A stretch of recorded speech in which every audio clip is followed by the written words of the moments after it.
dermatóloga formada como dermatóloga pediatra en la Universidad Autónoma de Barcelona en el Hospital Sant Pau. No sé si ya podamos empezar a compartir la pantalla. Doctora Novoa, bienvenida a la sociedad y esperamos que esta sea una de las muchas conferencias que podamos escuchar de usted. Mil gracias y aquí tenemos nuestros fondos financiadores, el fondo financiador con las diferentes categorías. Siguiente.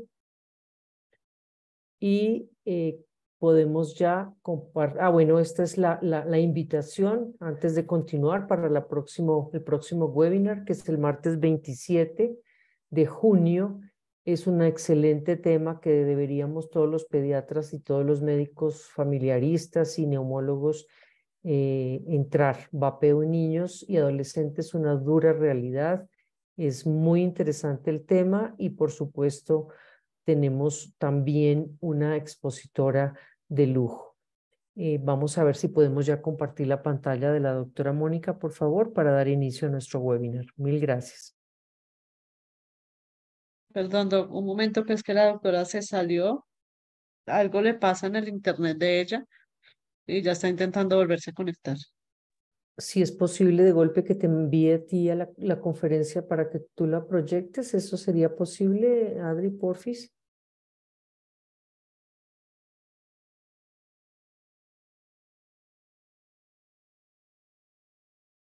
Sí, doc, ya le dije.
Hola, buenas noches.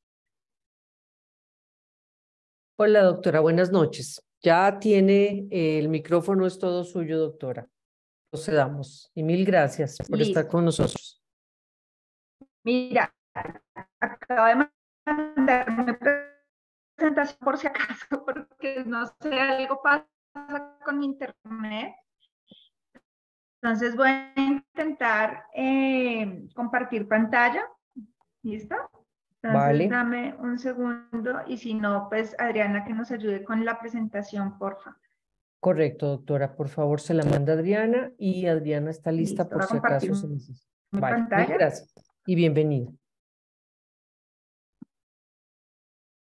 Vale, bueno, muchas gracias a ustedes. Perdón la demora.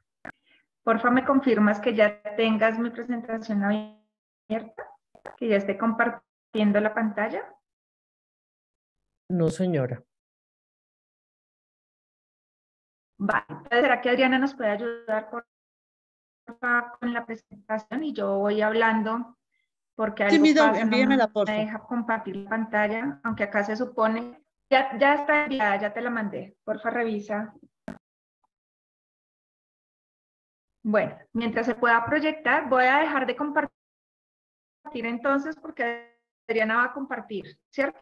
Porque yo estoy aquí es que compartiendo, pero dice que se está cargando la presentación, no me deja compartirla. Pero bueno, yo me presento, yo soy la doctora Mónica Novoa, soy dermatóloga y soy dermatóloga pediátrica. Actualmente trabajo en el Hospital Infantil de San José. Estoy en el Centro Dermatológico Federico Lleras Acosta y en mi consultorio particular. Entonces, hoy vamos a hablar un poquito de la dermatitis atópica, de cuáles son los cuidados de la piel, que es lo que definitivamente no se nos puede pasar. Y también quiero, pues les traía una presentación también con los diagnósticos diferenciales de la dermatitis.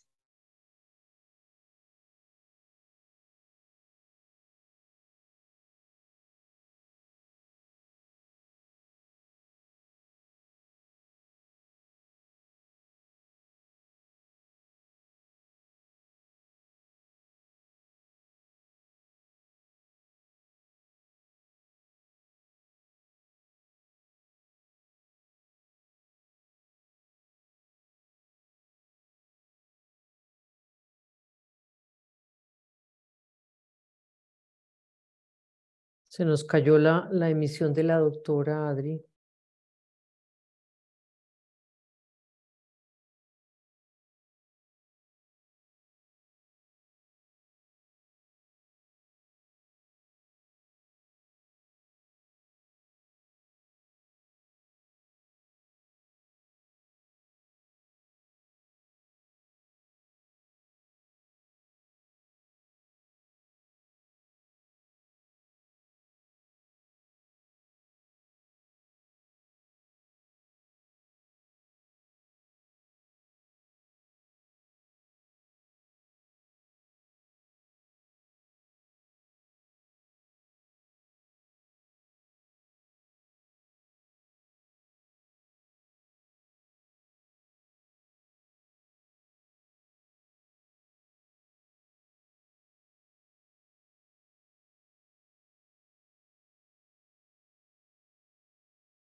Adriana, disculpa una pregunta. ¿Es posible tener el ID que le piden a la doctora o no tenemos ese ID de la conferencia? No, el ID lo tengo. Perdón, es la clave.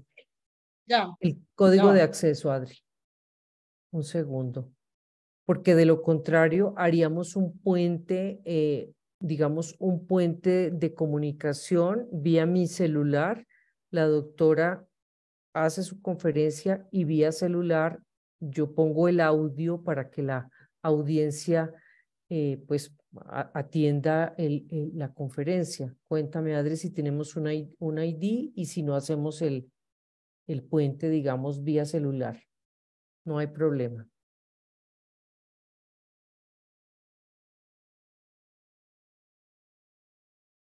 ya, permítame un segundo, mira.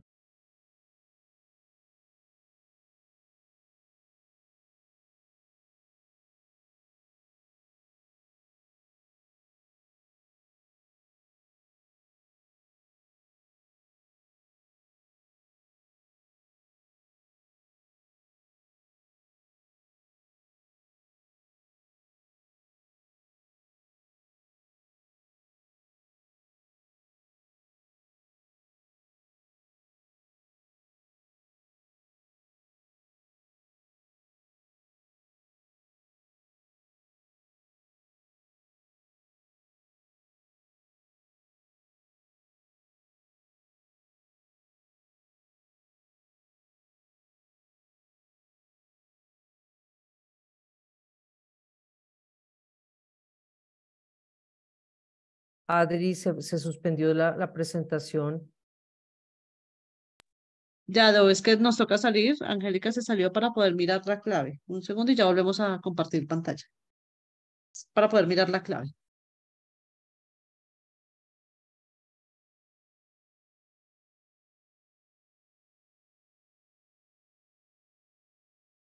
Ok.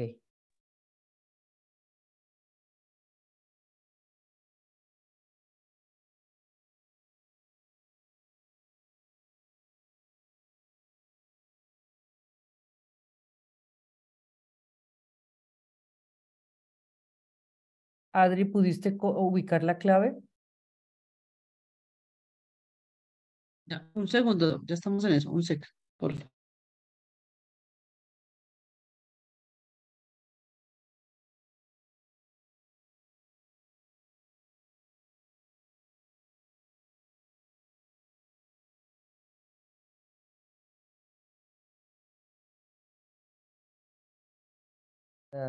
Aquí la doctora Olguita Duque nos dice muy gentilmente que el ID y el código de acceso están en el correo de la sociedad, Adri.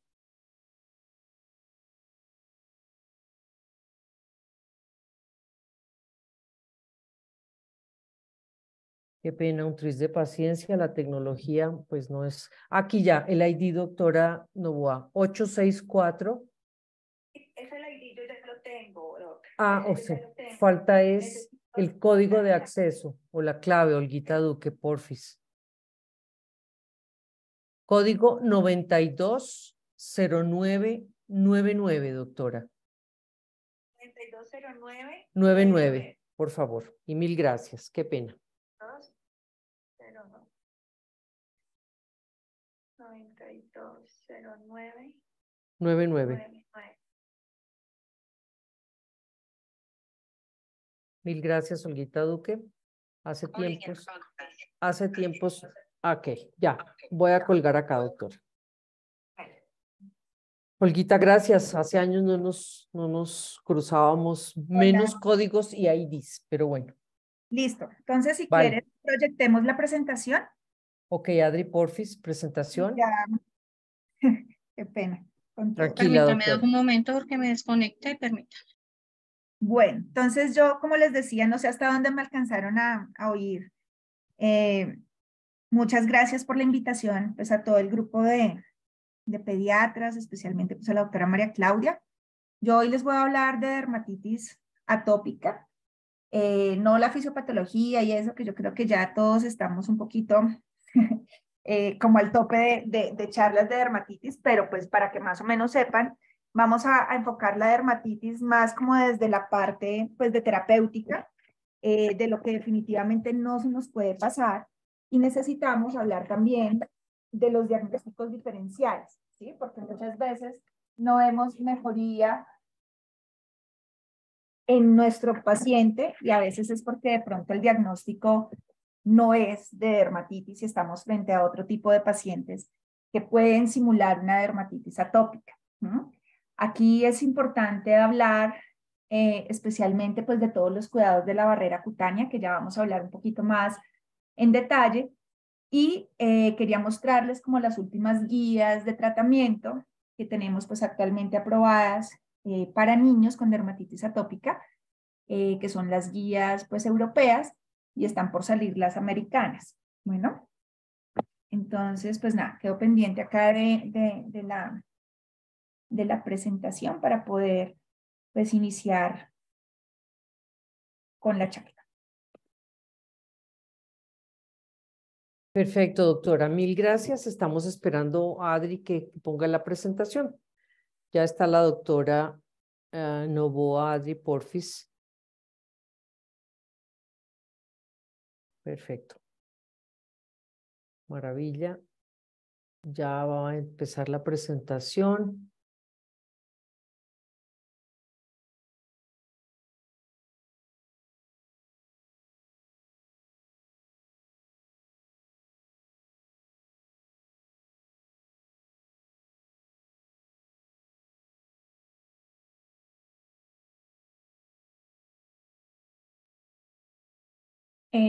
No está todavía proyectada la pantalla, ¿cierto? No, señora. No, señora. Me está escribiendo Adriana que no deja compartir ya. Angélica, mándale a Adriana la presentación, por favor. Algo está pasando con las comunicaciones, porque es imposible que no seamos capaces de compartir la pantalla. Si puedes, por favor, Angélica, mandársela a Adriana. Doctora, si usted intenta compartir ahora sí, ¿qué tal? ¿Será que de golpe Intento compartirla entonces a ver si la podemos ver. Vale. Dice, el anfitrión inhabilitó la función de compartir. Porfa, ¿me habilitas para poder compartirla? Adri, habilitemos a la doctora Novoa, porfa.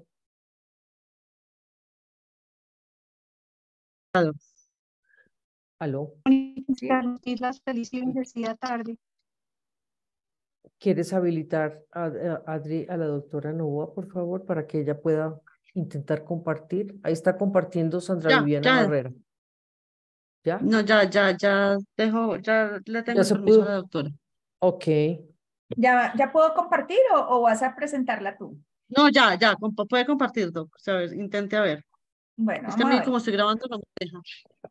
Bueno, entonces, Eso, perfecto. Ya estamos, ¿aquí doctora, ya la pueden finalmente. ver? Sí, señora. Tranquila. Ya la ven Listo. completa, ¿sí? Completa. Empecemos y mil gracias. Y Bueno, disculpas, por entonces, favor, a la audiencia. bueno, prometo no demorarme mucho.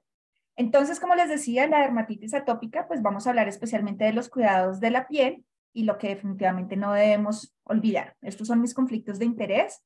Recordemos que los diagnósticos diferenciales de la dermatitis atópica pueden ser muchos. Los más probables o los más frecuentes pues son la dermatitis de contacto, que recordemos puede ser alérgica o irritativa, la dermatitis seborreica, las inmunodeficiencias primarias, la escabiosis, la ictiosis vulgar, la queratosis pilar, dermatofitosis, entre otras. ¿Listo? Recordemos que la dermatitis atópica afecta pues una población bastante alta en niños, casi el 20%. La mayoría tiene el antecedente de atopía, ya sea rinitis, asma, conjuntivitis alérgica o inclusive alergias a alimentos, y se caracteriza principalmente la dermatitis por tener un cuadro de prurito intenso y de cerosis. Recordemos que esto se asocia mucho al aumento de la pérdida transepidérmica de agua, lo que produce pues que aumente la serodermia y todo esto lleva a un proceso inflamatorio. Entonces, acá está nuestro primer paciente, para que ustedes recuerden cuáles son los diagnósticos diferenciales. Acá estamos viendo un bebé de 2 meses con estas placas eritematosas, descamativas, que si ustedes muy bien saben, se compromete acá región interciliar, el cuero cabelludo, intensamente pruriginosas, inclusive alguna de estas lesiones logra extenderse un poquito hacia el tronco y hacia el cuello. Acá estamos ante un paciente con una dermatitis seborreica. Entonces, si bien puede simular una dermatitis atópica, recordemos que ese compromiso a nivel interciliar en el cuero cabelludo y en región auricular, pues encontramos como esa descamación, pues una descamación más pitiriaciforme, como con unas escamitas amarillentas. Miren este otro paciente, es una niña más grande, tiene 8 años, con estas placas eritematosas, descamativas, que tienen un collarete periférico, o sea, hagan de cuenta como esa descamación alrededor de esas placas. Y aquí estamos ante una paciente que empezó con esta lesión inicial, que llamamos placa heraldo, y esto es una pitiriasis rosada. Entonces, dentro de los diagnósticos diferenciales, no la olvidemos. Compromete especialmente tronco y cuello. Generalmente no se extiende tanto a miembros inferiores ni a los brazos, especialmente es como el tronco y el cuello. No quiere decir que no aparezcan estas otras localizaciones, pero lo más frecuente es que no, que solo sea en esta zona. Este otro paciente, miren ustedes esas escamas, aquí ya no es descamación solamente, sino que la lesión inicial realmente es una escama de aspecto muy, muy ictiosiforme que compromete el cuero cabelludo y toda la piel. Miren acá alrededor de la boquita, miren acá en el cuello de este paciente cómo está. Y este pues es un paciente con una ictiosis, ¿listo? Y este es otro paciente con otra ictiosis, está haciendo una cosa que nosotros llamamos una eritrodermia ictiosiforme congénita, y vemos este paciente eritrodérmico, completamente rojo, también con presencia de estas escamas, pero miren ustedes el compromiso ocular que presenta este paciente que está haciendo una especie de ectropión. Este es otro paciente con una xerodermia intensa, generalizada, con estas escamas. Nuevamente hablamos no de piel xerótica solamente, sino ya la presencia de estas escamas que están mucho más adheridas a nuestro paciente. Y acá estamos ante un paciente con una ictiosis vulgar. Este es otro paciente con otra ictiosis vulgar y miren ustedes esa hiperlinearidad que es muy característica de los pacientes con ictiosis, inclusive en pacientes con dermatitis. Acá está otra niña adolescente con estas placas eritematosas, descamativas, que comprometen regiones flexoras, acá en región axilar, en el ombligo. Yo creo que alguien tiene el micrófono prendido. Bueno, y estas lesiones acá en región pectoral. Estamos ante una paciente con una psoriasis, y claro, no es la típica psoriasis que vemos en áreas extensoras, sino está en áreas flexoras, por eso llamamos que es una psoriasis invertida. Y acá está otra nena con una dermatitis de contacto. Esta niña pues fue a la playa, se le ocurrió broncearse con aceite con limón, no sé a quién le escuchó, y claro, hizo una quemadura solar. Y esta otra niña había estado como en una fiesta, le hicieron como dibujitos, como pintucaritas, y también creó una dermatitis de contacto. No todas las dermatitis son dermatitis atópicas. Y este otro paciente son niños diferentes. Este es un bebé mucho más chiquito, tienen el antecedente de tener, digamos, mascotas en su casa. Digamos, desde que empezaron las lesiones hace más o menos unos 3 o 4 meses, empezaron con tratamiento con corticoides y resulta que lo que tenían era una tiña, un hongo. ¿Listo? Entonces esto se llama una tiña incógnita, es decir, está córtico estropeada, pues por culpa, digamos que del manejo previo que habían dado, pues realmente no hubieron mejoría porque, pues claro, tenía un hongo y la trataron como una dermatitis. ¿Listo? Y miren esta otra paciente, esta bebé, quiero que vean cómo tiene el compromiso plantar, cómo tiene todas estas lesiones a nivel axilar, estas pápulas eritematosas, pero especialmente quiero que presten atención a esta carita que tiene esta bebé. Miren cómo está haciendo un Cushing, ¿sí? Miren esas facies en luna llena, el área de hipertricosis, y miren el compromiso tan extenso. Esta niña es una bebé chiquita, o sea, tiene como 3 meses, y de los 3 meses lleva 2 meses con betametasona. Y estas lesiones son intensamente pruriginosas. Acá les traje un videito para que vean la forma de rascarse de esta muñeca. Esta niña lo que tiene es una escabiosis. Bueno, entonces hay que recordar, no todo es dermatitis atópica. Obviamente hay que hacer tratamiento, pero esta nena con betametasona y ya estaba haciendo un Cushing pues exógeno. Pero bueno, ya para hablar y recordar que hay otros diagnósticos en los que tenemos que pensar, vamos a hablar un poquito de la clinimetría. Es muy importante que en el momento de hacer diagnóstico, pues nos regimos especialmente sobre la clinimetría. Ahora, digamos, hoy en día, con todas las tecnologías nuevas en los celulares, podemos bajar las aplicaciones y la verdad es la forma más fácil, pero recordemos que las que más usamos, pues generalmente son el SCORAT, que lo que nos va a medir son síntomas objetivos y síntomas subjetivos, va de 0 a 103, donde más de 50 pues es una dermatitis atópica grave. El ISI o el EASI, acá me mira especialmente síntomas más, no síntomas, sino más signos en nuestros pacientes. De 1 a 7 es leve, de 7 a 21 es moderado, más de 21 es grave y más de 50 es muy grave, ¿sí? La puntuación puede ir hasta 72. El IGA es muy fácil, realmente 0 no tiene nada, 4 está muy comprometidas las lesiones en la superficie corporal, la escala del prurito de 0 a 10, que todos la manejamos, y las escalas de, digamos, de calidad de vida de nuestros pacientes. Entonces, aquí más o menos para que ustedes sepan, esto igual, pues ya se puede hacer en la aplicación. Acá el SCORAT mide especialmente si las lesiones tienen eritema, de 0 no tiene nada, 3 está muy comprometido, edema, lo mismo, en la misma escala de 0 a 3, si las lesiones son exudativas o no, si están escoriadas, si están liquenificadas, y el grado de serodermia de nuestros pacientes. Y acá, como les decía, lo bueno del SCORAT es que nos mide síntomas subjetivos, como el prurito y el trastorno del sueño, del 0 al 10, ¿listo? Y el ISI, o el EASI, pues se calcula también sumando estas 4 puntuaciones por separado, dependiendo del compromiso que tenga en cabeza y cuello, en extremidades superiores, en tronco o en extremidades inferiores. Y bueno, en cada zona se evalúan 4 signos clínicos, especialmente el eritema, la papulación o edema, la escoriación y la liquenificación y el área de superficie corporal comprometida. Entonces, pues estas son como las escalas de clinimetría, es como lo más importante, como para que se acuerden, porque dependiendo del grado de severidad, pues es el tratamiento que vamos a dar en nuestros pacientes.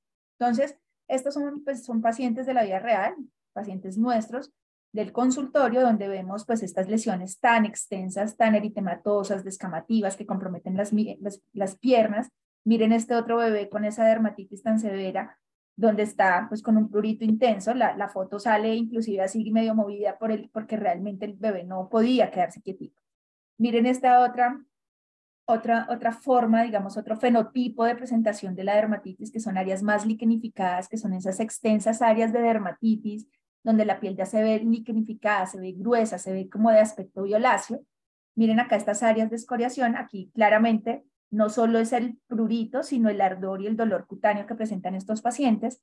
Y miren acá el compromiso inclusive en este paciente, es este mismo que ven acá, y este mismo que ven acá es el mismo niño.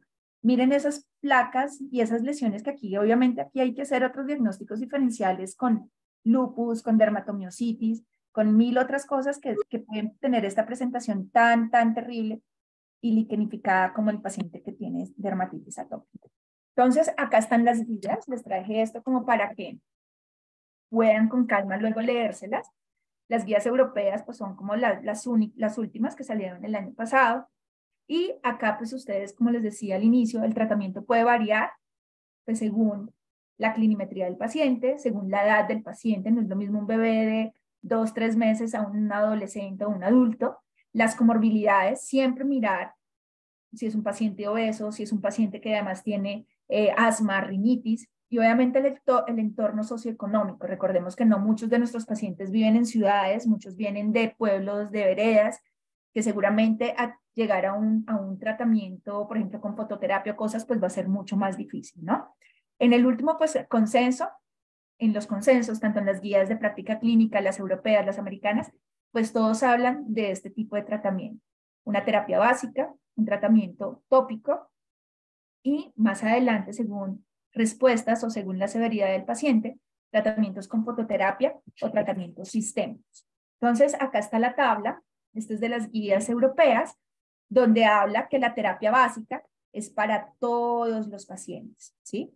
Para tratamientos de dermatitis atópica leve, es decir, cuando tienen un ISI por debajo de 7 o un SCORAT por debajo de 25, acá están indicadas las pijamas húmedas, los corticoides tópicos, Y bueno, así digamos que uno va escalonando según el grado de severidad de nuestros pacientes. Vamos a empezar con la terapia tópica o la terapia de base.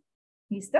Entonces, la terapia de base, como bien se muestra acá, los programas educativos tienen un alto nivel de recomendación. ¿Sí? Y estos programas educativos, pues de hecho lo hacemos en San José y lo hacemos en el dermatológico. Normalmente lo hacemos el último sábado de cada mes.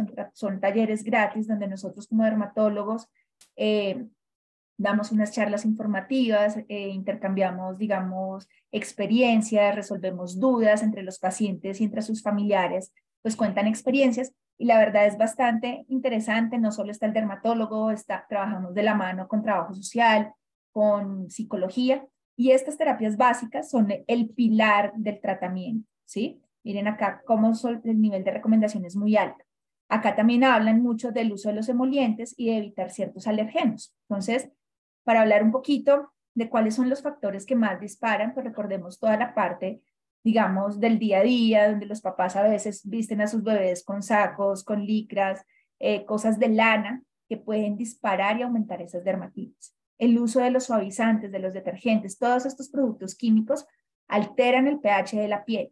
Los jabones, los cosméticos y los esmaltes también. Y esto es importante recordarlo a las mamás porque a veces dicen, no, pues el bebé de 6 meses no se echa esmalte, pero si la mamá se lo echa o se lo aplica, pues sin querer también puede desencadenar cuadros de dermatitis o de exacerbaciones en nuestros pacientes.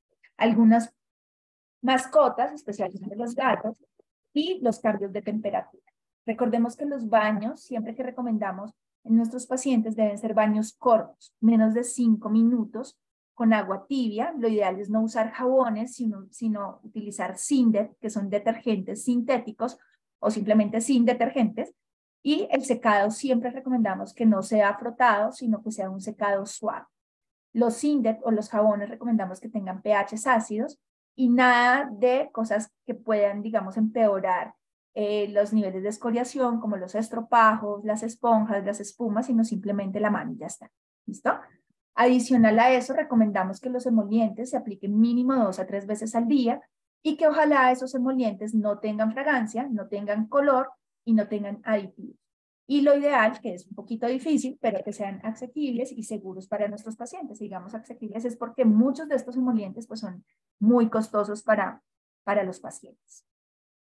En algunos pacientes que tienen, digamos, infecciones recurrentes, también recomendamos los baños con hipoclorito, más o menos 2 o 3 veces por semana, que en una tina puedan hacer esta dilución y puedan, digamos, bañar a los niños por lo menos durante unos 8 minutos, 3 veces por semana. Esto no es para todos los pacientes, lo dejamos especialmente para pacientes que tienen infecciones recurrentes como cuadros de impétigo o de forunculosis. Entonces, aquí importante, ustedes, digamos, sepan que los limpiadores, ¿sí? Acá es importante recordar si vamos a usar un jabón o si vamos a usar un Sindet. Hay ciertas diferencias, ¿listo? Los jabones se vienen usando hace un montón de tiempo, desde antes de Cristo, y digamos que aquí lo característico de los jabones es que tienen fragancia, mientras que los Sindet realmente no tienen fragancia o no tienen tanta fragancia. El pH de los Sindet es un pH ácido. Recordemos que el pH de la piel es un pH ácido, por lo que lo más importante es que ese pH no se cambie. Y en los jabones el pH tiende a ser un poquito más alcalino. Adicional a eso, recordemos que los jabones se sintetizan a partir de los sales de ácidos grasos, especialmente de ácidos grasos vegetales y animales, por un proceso de saponificación, mientras que los Sindets o detergentes sintéticos pues son sintetizados químicamente a partir de oleoquímicos, especialmente petrolato y aceites.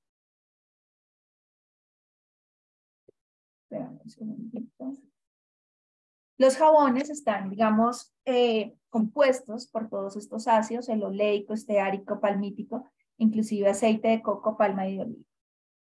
Entonces, aquí recordemos, esta revisión me gustó mucho porque digamos que sí explica muy bien cuál es la diferencia entre los jabones y los Sindet. Entonces, en esta escala, recordemos que hay unos jabones que son pues, alcalinos, con pHs por arriba de 7, están los neutros, que es cuando están ahí como en toda la mitad, y lo que nos compete pues el día de hoy es hablar un poquito de estos Sindet que generalmente tienen pHs menores de 7, ¿sí? Lo ideal, ¿sí? Es que sea un pH muy parecido al de la piel que va entre 4 a 6. ¿Listo? Y este efecto, digamos, de tener pHs ácidos, lo que va a hacer es un efecto antiestafilocóxico, que esto es muy importante, que nos va a ayudar a preservar toda esa barrera cutánea y a conservar todo el microbioma cutáneo. ¿Listo? Recordemos que dependiendo de la etapa en la que encontremos a nuestros pacientes, no es lo mismo la piel de un recién nacido a un niño más grande, inclusive un adolescente, o ya en pacientes más adultos o de la tercera edad, donde vemos que ya hay una reducción importante de todos los lípidos de la piel, del factor de hidratación natural, ¿sí? Por ejemplo, en los bebés recién nacidos, pues esa barrera aún no está completamente formada, las capitas de la piel son mucho más delgadas, por lo que tienden a tener una mayor pérdida transepidérmica de agua y a que la piel, pues obviamente se deshidrate o sea más erótica, ¿sí? Por eso es importante, digamos que en el momento del baño, saber escoger si queremos jabones o si queremos Sindet. Y realmente lo que queremos es que sean como sustitutos del jabón que van a tener mucho más beneficios, tanto en su limpieza como en su actividad antimicrobiana. Esos lípidos o esos Sindet generalmente vienen reforzados con ceramidas, que recordemos que son los lípidos de la piel. ¿Listo?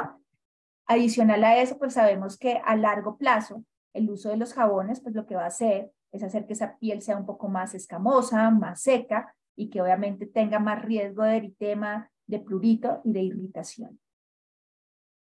Como recordamos, el estrato córneo, que es el estrato más superficial que tenemos en la piel, es la barrera más importante, ¿sí? Porque es la que nos va a ayudar a mejorar, digamos, toda esa permeabilidad cutánea, nos va a servir de protección mecánica, y en ese estrato córneo, pues digamos, es donde se fabrican, pues como el cemento, digámoslo así, como esa barrera cutánea, que está formada casi que en un 50% por ceramidas, ¿sí? Recordemos que las ceramidas son los principales lípidos que se encuentran ahí en el estrato córneo.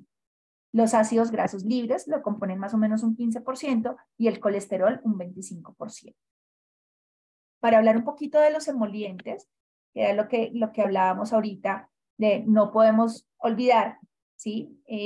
Estos emolientes, digamos que lo que uno busca es que tengan como estas tres funciones, que sean oclusivos, ya que nos van a retardar la evaporación del agua, que nos lubriquen, es decir, que tengan todos estos aceites naturales, las ceramidas, y que tengan propiedades humectantes, es decir, que me atraigan y me mantengan el agua en el estrato córneo. ¿Listo? Estos son como los componentes oclusivos, emolientes y humectantes que deberíamos buscar en una crema hidratante. Todo esto lo que va a hacer es que se mejore y se restaure esa barrera epidérmica. Y una vez se restaure esa barrera epidérmica, pues toda la respuesta inmunológica también va a estar mucho más controlada. Hay unos emolientes que tienen todos estos componentes como el alfa-bisabolol, las saponinas, flavonoides, que son emolientes plus. Emolientes plus son como ahorradores de corticoides, o sea, como que tienen efectos antiinflamatorios que nos va a ayudar bastante a mantener la piel, pues a restaurar la barrera, pero también a bajar todo el proceso inflamatorio. Entonces, los componentes, digamos, de muchas de las cremas es a base de glicerina o glicerol, que tiene propiedades hidratantes, antimicrobianas, van a aumentar la síntesis de acoporinas, que recordemos que son proteínas del transporte de lípidos. Muchos de ellos también tienen pantenol, que es la misma provitamina B5, que va a restaurar la piel seca, va a estimular toda la proliferación de fibroblastos, pero recordemos que es un cofactor importante en la formación de ceramidas. Y como hablábamos, las ceramidas son los lípidos más importantes que están en el estrato córneo. Muchos de estas cremas también tienen niacinamida, que es la misma vitamina B3, que lo que va a hacer es fortalecer la barrera cutánea. Va a ser, digamos que tiene un potente efecto antiinflamatorio, antioxidante, y va a protegernos contra todo el exposoma. Entonces, el exposoma, que es la polución, la radiación, el tabaco, todas estas cosas. Por eso es importante, digamos, en el momento de escoger la crema, ojalá que tenga muchas de estas propiedades antioxidantes. ¿Listo? Aquí, como para que recordemos, estas son como las recomendaciones de los expertos. Ellos hablan del uso diario de emolientes desde que se nace, y en este estudio, digamos, se dieron cuenta que el uso de hidratantes desde el recién nacido va a disminuir la incidencia en el primer año de dermatitis atópica en pacientes de riesgo, o sea, en pacientes que tienen papás o hermanos con dermatitis atópica. O sea, que lo que se recomienda es que la hidratación sea desde los primeros días de vida, desde los recién nacidos. Las humectantes deben usarse siempre para atenuar los brotes de dermatitis, pero también para mantener esa barrera cutánea y actúan, digamos, para disminuir la dosis de antiinflamatorios. Los usamos como ahorradores de corticoides realmente. Y como hablábamos y como vieron en la tablita, el pilar del tratamiento pues están los emolientes. Aquí más o menos como para que ustedes recuerden, estas son como las últimas terminologías. Hablamos de brotes agudos, cuando hay empeoramiento significativo de los síntomas y los síntomas, intervención aguda cuando los tratamientos deben ser en días, tiempo corto cuando es menos de 16 semanas. Y esto se los traigo es porque en el momento del tratamiento, cuando ya vamos a dar tratamientos tópicos o tratamientos sistémicos, es importante tener en cuenta como estos conceptos. Bueno, entonces volvemos a nuestra tablita, ya hablamos de la terapia básica, de cómo son los talleres, de cómo hay que evitar los alergenos y cómo deben ser los emolientes. Ahora ya vamos a hablar de pacientes que tienen ya la dermatitis atópica leve. Entonces, aquí recomiendan los corticoides tópicos, los inhibidores de calcineurina como tratamiento agudo, los tópicos, los corticoides tópicos como tratamiento reactivo, los inhibidores de calcineurina y las pijamas húmedas en episodios agudos de la enfermedad. Y recordemos que esto lo usamos cuando nuestros pacientes tienen una clinimetría donde todavía nos habla que su dermatitis es leve. ¿Listo? Entonces, recordemos que la dermatitis atópica va a tener como estos periodos de montaña rusa, periodos en los que estoy bien, periodos en los que me mejoro, periodos en los que está bien, pero claro, esas terapias reactivas las usamos cuando uno tiene la dermatitis muy exacerbada, pero esas terapias reactivas, si bien nos baja la inflamación, alcanza a ser una inflamación subclínica, porque realmente si tomáramos una biopsia de piel en esos pacientes todavía hay inflamación. Por eso es muy, muy importante que esas terapias sean proactivas, o sea, no solo en el momento de la exacerbación doy el corticoide o el tratamiento tópico, porque en el momento de suspender vuelve y se me brota el paciente, vuelvo y le doy, entonces vuelve y se mejora, y así no lo pasamos, mejora, recae, y lo que necesitamos es que sea una terapia proactiva, es decir, que después de que la piel ha estado muy inflamada, se siga desinflamando hasta que llegue un punto en que ya la piel esté normal, pero esas terapias proactivas, como les mostraba en esta tablita inicial de los conceptos básicos, en esto, ¿sí? Esos tratamientos de mantenimiento de terapias proactivas son tratamientos que deben perdurar en el tiempo. Entonces, lo que les decía acá, una fotico, se mejora, recae, se empeora, vuelve y se mejora, vuelve y se cae. Entonces, aquí la idea es que el tratamiento persista y que la mejoría clínica pues la vean los pacientes. Los corticoides tópicos, me gustó esta tablita la hizo Mauricio Torres, yo creo que muchos lo conocen. Aquí habla un poquito de los niveles de potencia de los corticoides, ¿sí? Entonces aquí habla de según la última clasificación, pues si son de baja potencia, o sea, si son clase 1, clase 2, especialmente la hidrocortisona y la desonida es la que más usamos. Los tipo 3, ¿sí? O los de mediana potencia, están estos que ven en azulito, y los de muy alta potencia que los usamos en ciertos pacientes, no en todos, y también en ciertas áreas del cuerpo. No en todas está especialmente el clobetasol. Entonces, en brotes agudos lo que hacemos es que hacemos tratamientos reactivos, o sea, más o menos durante 1 o 2 veces al día, ¿sí? Usamos corticoides tipo 2 o tipo 3, inclusive inhibidores de calcineurina cuando nos tratamos de áreas especiales como el área del pañal y la cara, y podemos hacer pijamas húmedas y compresas húmedas. El tratamiento proactivo es más prolongado, normalmente lo dejamos 2 veces por semana en las áreas donde estuvo la inflamación, así ya los papás no la vean, y es muy importante tener en cuenta que el tacrolimus en este porcentaje lo usamos en niños, pues está aprobado por la FDA en mayores de 16 años, y el tacrolimus al 0,03 está indicado en mayores de 2 años. ¿Listo? Hay ciertos tratamientos nuevos, están por llegar a Colombia, por ahora todavía no, pero viene el crisaborol y el ruloxitinib. Entonces también es importante y como que nos queda la duda de qué cantidad de crema hay que aplicarle a nuestros pacientes. Entonces acá está la unidad de la punta del dedo, ¿sí? Entonces dependiendo de la edad del paciente y dependiendo la zona, es la cantidad de punta de dedo que utilizamos. Entonces, por ejemplo, no es lo mismo un bebé de 3 meses, donde vamos a usar solo una punta de dedo, mientras que en un paciente en cara a los 10 años, pues serán 2. Y así, pues dividido dependiendo de la zona y de nuestros pacientes. Las pijamas húmedas, la verdad es que las hacemos con frecuencia. Las podemos hacer con crema hidratante nomás o la podemos hacer con corticoides tipo 1 o tipo 2. En algunos pacientes que tienen lesiones más lignificadas podemos usar tipo 3. Recordemos que no todas las zonas del cuerpo podemos usar la misma potencia de corticoides. Las pijamas húmedas, lo que normalmente las hacemos, o como yo las hago, es como durante una semana que se la dejen actuar por lo menos 6 a 8 horas y que se la retiren. Y lo que normalmente hacemos es que en 1 litro de agua diluimos, dependiendo la zona del cuerpo que queramos tratar, 1, 2 o 3 puntas de dedo, ¿sí? Para sumergir la pijama, como embadurnarla bien de esa mezcla, escurrirla, no hay que dejarla mojada, sino lo más escurrida que se pueda, y ponérsela al paciente. Eso realmente nos ayuda a mejorar un montón los síntomas. Casi que el 71% de los pacientes notan reducción, especialmente en el prurito. Entonces, miren este niño, el día 0 de consulta, a la semana, pues digamos, estaba todavía eritrodermo, pues con eritema, con descamación, pero no estaba tan descamativo y realmente el nivel de prurito mejoró un montón. Para seguir hablando, pues hablamos de la terapia ya en pacientes con terapia moderada. Aquí ya empieza y con alto nivel de recomendación, miren ustedes, el acompañamiento psicológico, ¿sí? Esto es un equipo multidisciplinario, interdisciplinario, donde no solo es el dermatólogo, no solo es el pediatra, sino aquí entramos, pues entran otras especialidades, el alergólogo, el inmunólogo, inclusive pues en pacientes con asma, rinitis, pues obviamente vendrá el otorrino, vendrá el neumólogo. Pero aquí psicología es muy importante. Aquí hablan de continuar tratamientos con corticoides, inclusive con inhibidores de calcineurina, y entra la fototerapia.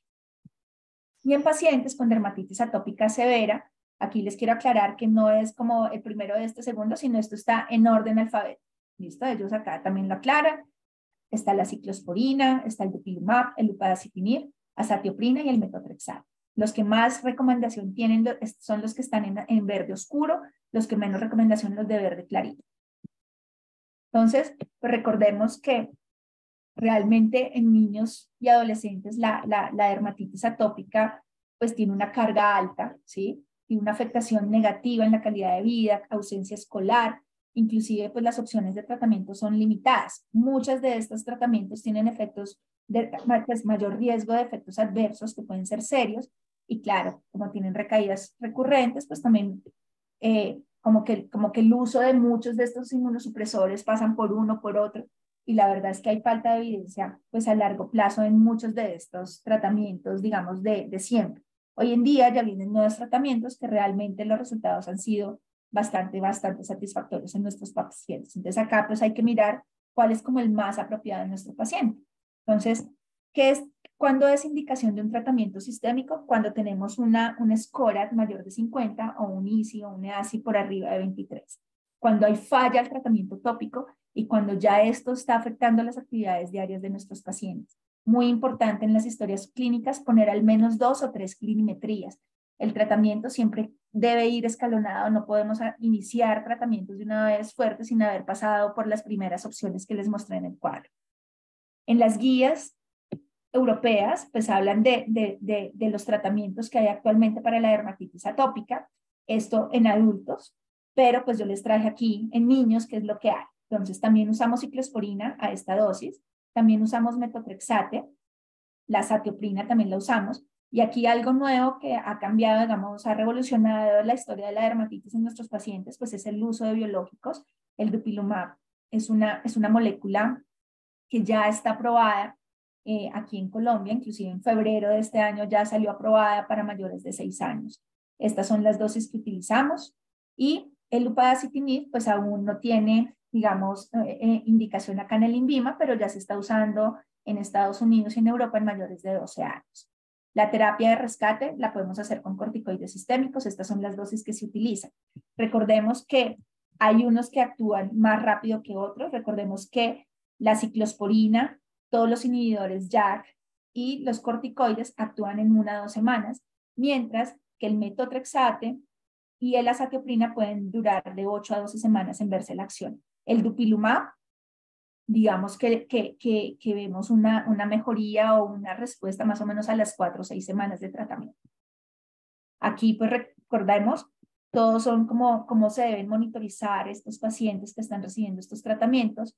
La ciclosporina, el metotrexate, pues a todos hay que hacerles un recuento, pues un hemograma, función renal, función hepática, y algo, digamos, nuevo y bueno en nuestros pacientes que están con biológicos, especialmente el dupilumab, es que no requieren como exámenes de control. ¿Listo? Y la terapia sistémica con corticoides, cuando se usa por tiempo corto, ¿sí? Tampoco requiere monitorización, cuando es tiempo corto. ¿Listo? Aquí, nuevamente, orden alfabético, la satioprina es la única que podemos usar en la lactancia. Sin embargo, pues hay que tener cuidado porque sí puede llegar a inmunosuprimir al bebé, inclusive puede llegar a ser teratogénico. La ciclosporina es la primera que usamos, por ejemplo, primera línea en embarazadas. El dupilumab, pues las dosis que ya recordamos. La terapia sistémica con corticoides orales, pues está aprobado por el INVIMA en esta dosis. Lo ideal es que no sea más de 3 semanas, o sea, realmente no se recomienda a largo plazo, solo que debe ser pues más bien rápido el descenso. El metotrexate y el mofetimicofenolato, pues casi que ya no hay recomendación de este medicamento que veíamos de pronto en las guías anteriores. Esta es como mi experiencia con dupilumab, este niño de 16 años con una dermatitis atópica, y miren ustedes cómo fue mejorando en el tiempo. Los inhibidores JAK y los tratamientos nuevos biológicos, pues está el dupilumab, como les decía, por la FDA, inclusive ya está en mayores de 6 meses, pero aquí en Colombia ya está en mayores de 6 años. ¿Listo? Estos son inhibidores que vienen, el upadacitinib, como les decía, todavía no está aquí en Colombia, para niños, pero en la FDA y la europea ya está indicado en mayores de 12 años, igual que el abrocitinib, que es un inhibidor JAK1, que está aprobado por la FDA. Aquí en Colombia todavía no. Hay otras cosas que vienen, inhibidores de la interleuquina 31, que la interleuquina 31 recordemos que es la encargada del prurito. Esta pues es una buena opción. El tralokinumab es muy parecido al dupilumab, solo que es un inhibidor de interleuquina 13, mientras que el dupilumab es la 4 y la 13. Y ya para terminar, ya los dejo descansar después de todo este rollo. Recordemos que pues, los mensajes principales para llevar a casa es: el trabajo debe ser en equipo. Recordemos que el equipo no solo es el médico, sino el médico y el paciente y sus cuidadores, todas las aseguradoras, las EPS, las pólizas de salud. Importante que esos talleres los puedan invitar, están cordialmente invitados. No solo los hacemos acá en Bogotá, también se hacen en Medellín, también los están haciendo en Barranquilla, inclusive en Cali. ¿Listo? Es muy importante prepararnos para muchos escenarios, ¿sí? Porque hay pacientes que son buenos respondedores, hay unos que son respondedores lentos, y aquí es importante saber que existen varias terapias, es importante saber cómo actuar, anticiparse, es decir, ir pidiendo paraclínicos, ir pidiendo los exámenes, las valoraciones por otros especialistas, reconocer cuáles son los brotes y enseñarle a los papás, ¿sí? Y es importante pues que no se hagan monoterapias, sino generalmente son terapias combinadas. Recordemos que la dermatitis es una enfermedad dinámica, no hay que fomentar el miedo en los pacientes. La verdad es que muchos pacientes, yo sé que a veces hay abuso de corticoides, pero muchos de los pacientes también tienen susto de usarlos por el mismo miedo que les metemos, entonces hay que evitar la corticofobia. Recordemos que hay unos que podemos usar con tranquilidad, otros que definitivamente no, y recordemos que hay tratamientos que nosotros hacemos proactivos, es decir, que así no tenga nada el paciente, seguimos dejando el corticoide un par de veces por semana y fácilmente pueden ser 8, 12 semanas de tratamiento proactivo combinado siempre con un inhibidor de calcineurina, dependiendo de la edad del paciente. El tratamiento, como les decía, debe ser interdisciplinario, que era lo que hablábamos pues anteriormente. Y bueno, eso era lo que quería recordarles. Recuerden que la piel pues es un órgano complejo, por eso es muy importante conocer la anatomía y la fisiología, saber cuáles son todos esos cuidados de barrera. Siempre va a ser un reto terapéutico para todos. Y bueno, muchas gracias por la atención del día de hoy, y nuevamente mil disculpas por todas las cosas que tuvimos de rollos con la conexión y demás. No sé si tengan preguntas.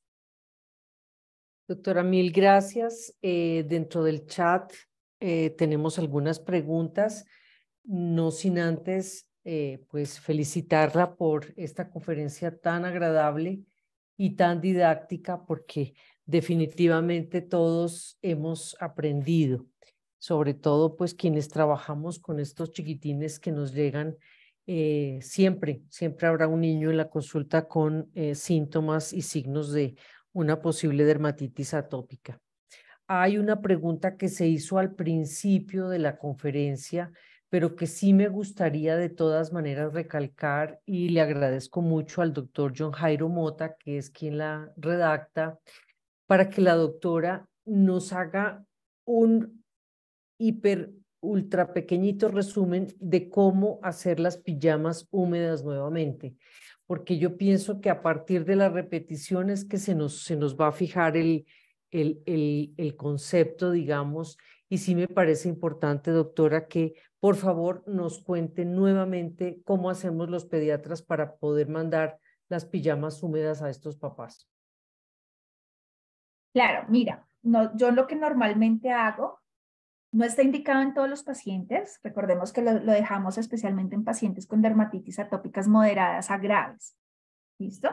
Sí. Lo que normalmente hago es como en una ollita con agua tibia, en 1 litro de agua tibia, diluyo más o menos 1 o 2 puntas de dedo del corticoide. ¿Listo? Entonces, Correcto. puede ser, como les decía, una desonida en bebés muy chiquitos, una mometazona, una ceponata de metilprednisolona. Lo diluimos en ese litro de agua. Entonces tratamos de que esté como lo más diluido posible, porque cuando vienen en cremas, pues a veces quedan como grumos y no se diluyen, entonces como que no queda bien la mezcla. Entonces la idea es como percatarnos de hacer una muy buena dilución, y en esa olla de agua tibia o en esa poncherita con agua tibia, metemos una pijama. Entonces la pijama, yo digo pijama, pero pueden ser unos leggings, lo importante es que sea de algodón, manga larga y pantalón largo, ¿sí? Lo sumergimos en esa mezcla y nos aseguramos que quede bien, digamos, como la pijama, como embadurnada de esa mezcla. La escurrimos y se la ponemos mojada sobre la piel del paciente.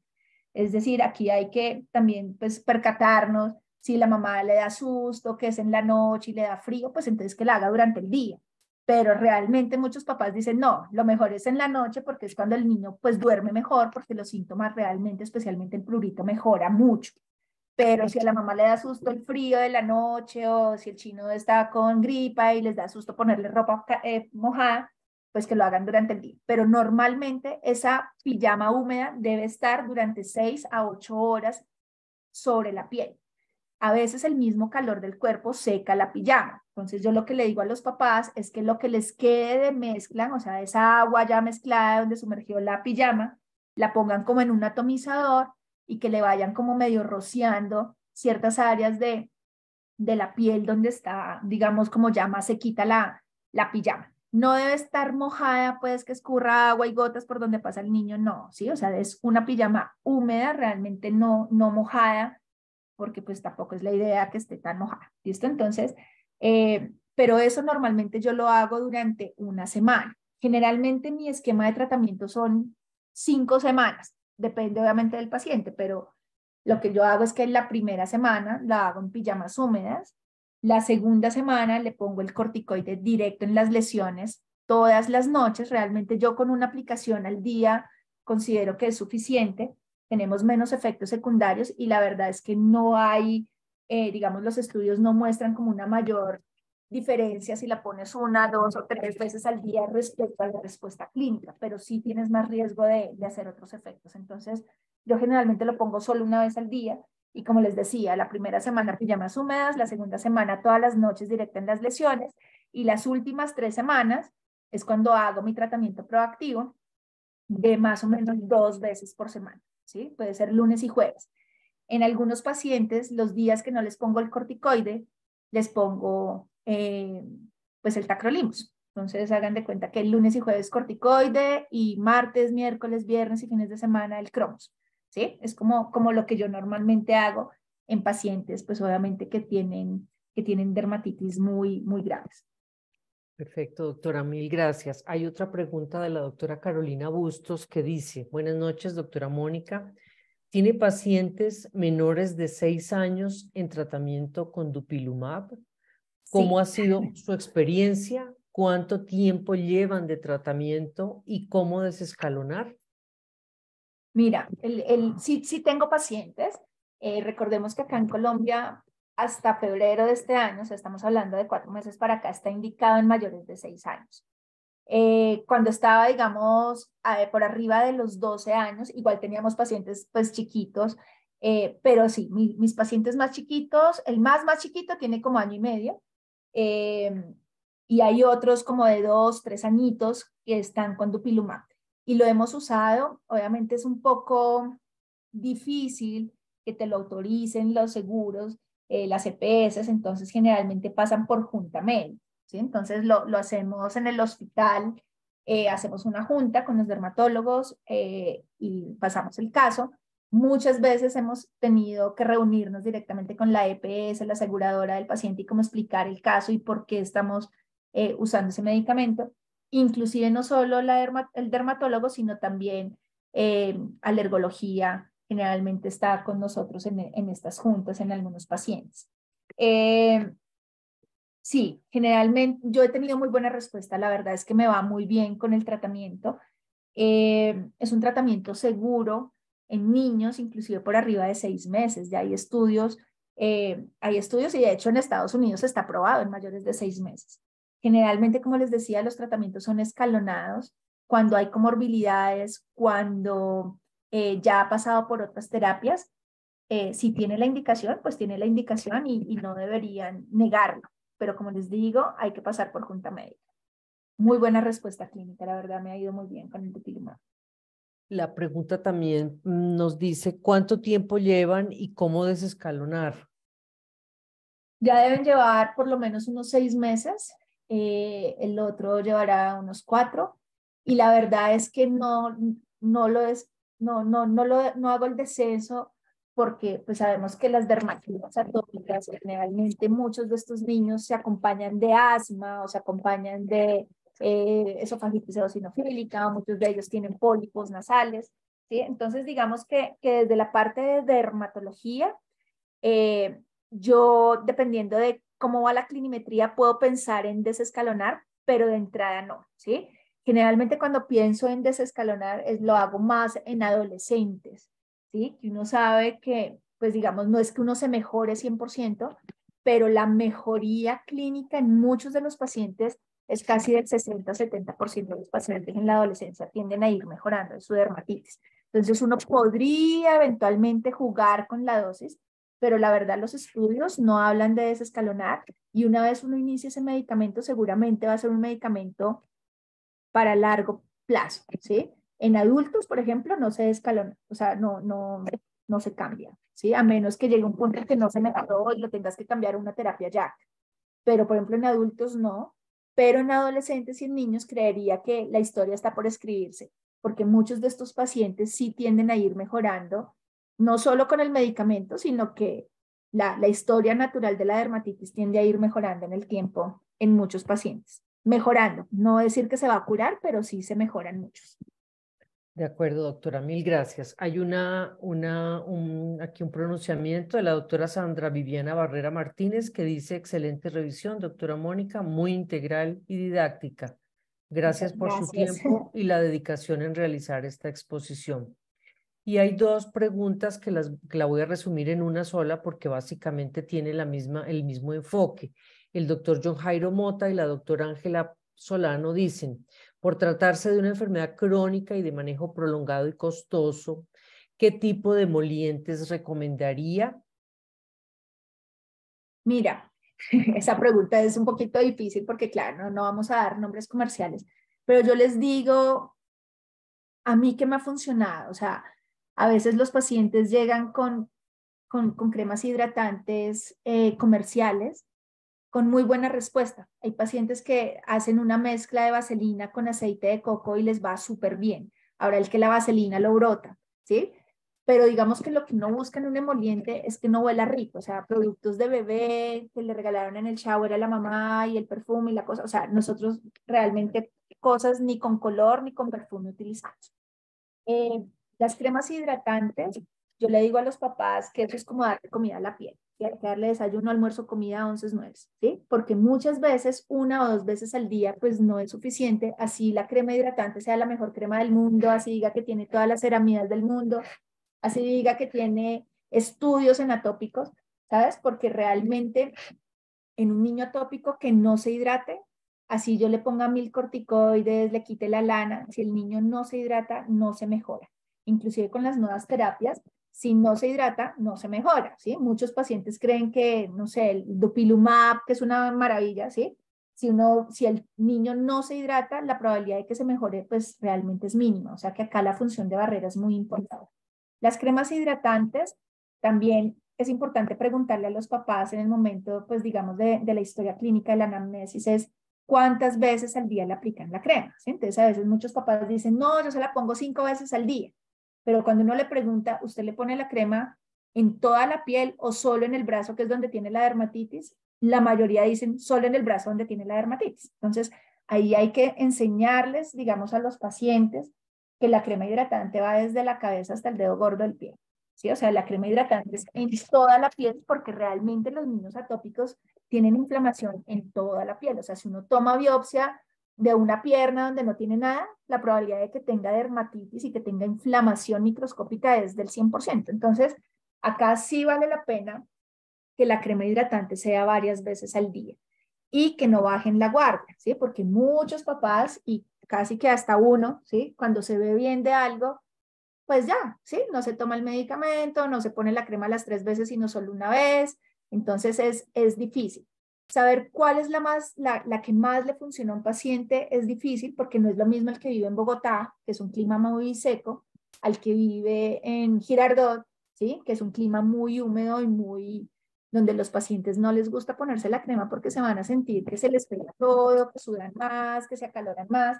Entonces, depende del paciente, depende de la zona donde viva, pero básicamente lo que yo recomiendo es la frecuencia, que sean muchas veces al día, y algo que me ha funcionado y que los mismos papás lo comentan, es no quedarse con una misma crema, ¿sí? Es decir, como que la piel se acostumbra a una misma crema, ni siquiera es que la crema se volvió mala o cambió componentes, sino que siempre usando la misma, la probabilidad de que la piel crea tolerancia pues es muy alta. Entonces, lo que yo a veces les digo a los papás es como alternenla, ¿sí? Una crema pues no tan costosa con una más dermatológica, entonces un día la otra, o en la mañana y en la noche una y en la tarde la otra, pero la combinación y la alternancia en estas cremas he visto que tiene mejores resultados, o sea, como que sienten los papás que les humecta más y puede que no termine siendo tan costoso para un paciente, ¿sí? Porque es que una crema no baja de 100.000 pesos. Entonces, hay muchas cremas en el mercado que les ha ido bien. Hay papás que me dicen, yo le hago vaselina y le mezclo aceite mineral. Ahora el que le pone aceite de coco. Y yo les digo, el aceite de coco es una bendición, es una maravilla. O sea, realmente tiene propiedades antiinflamatorias muy altas.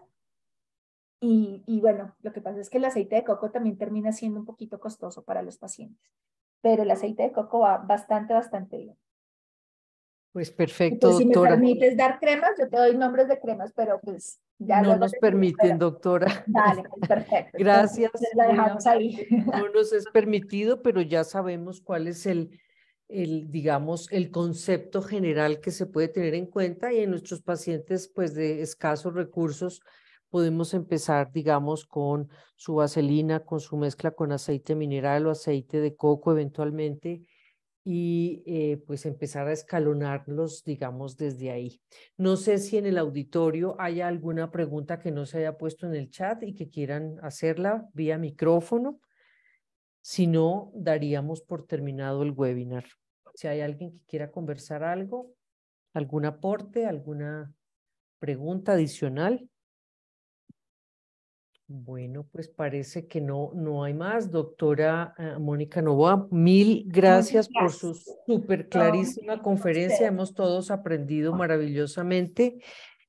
A las 7:15 habían 48 personas aún conectadas, aún con la dificultad técnica que tuvimos. A las 7:20 habían ya 46 personas y siendo las 7:24 hay 41 personas conectadas. O sea, este webinar ha sido realmente maravilloso, exitoso y muy enriquecedor para todos.